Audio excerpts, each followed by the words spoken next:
The second type of UDF is an inline table-valued function. Let me close this and scroll up.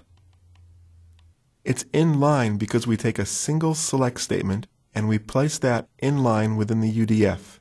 And it's table-valued because the data type it returns is a table. And that's pretty cool because that means that these table-valued UDFs can be used any place where a data source could be used, such as a table or a view. So inside of this particular function, there is a select statement. And let's run the select statement first, just to get things going.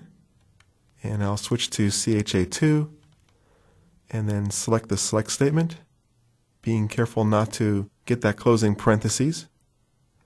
And sure enough, it executes. So to wrap that select statement with a UDF, we create the function with a name. At this point, there's no parameters yet. The data type is simply table, and we don't have to define the table, it's just simply table. As, then there's no code right here between the as and the return, and right in the return, with a parentheses, we define the entire select statement that will be executed. So let's create the function, F5 execute, and as a data source, we use it right here in the from clause of a select statement. Pretty cool. These inline table-valued UDFs can also accept parameters. So in a sense, you're getting the best of a view, the ability to encapsulate a complex SQL statement so it can be used by others in a simpler outer query, and you're also getting the best of a stored procedure, the ability to pass parameters to it. So these inline table-valued UDFs are very cool. Let me show you an example with some parameters. Going back to the OBX Kites database, I'll show you first the view version of it, and then the UDF with parameters. So here we're making a view called vPriceList, and it simply finds the current price. And then if we want to use vPriceList to find the current price for a specific product, we have to use that product code in the where clause of the outer query that calls it. And we saw all this back in the lesson for views. But this is just to contrast it with the UDF.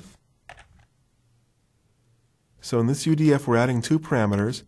The first being @code, which is a variable being defined right here in the create function. It's a character 10 with a default of null. And the way these parameters are created looks very much like the way the parameters are created for stored procedures. Here's a second parameter of price date, data type of date time. The rest of it is just like the UDF we saw a second ago, where it returns a table as return. And then here is the select statement. And within the select statement, we're referencing the code and the price date parameter. So creating the UDF, and then a couple examples of calling it. It's just spelled out as the UDF name with a couple of parameters. So here we find the prices for all the products on February 20th. And in the second example, we're finding the price for only product 1001 on February 20th. And one row returned. So that's inline table-valued UDFs, which takes the basic concept of a view and adds to it some of the features of a stored procedure.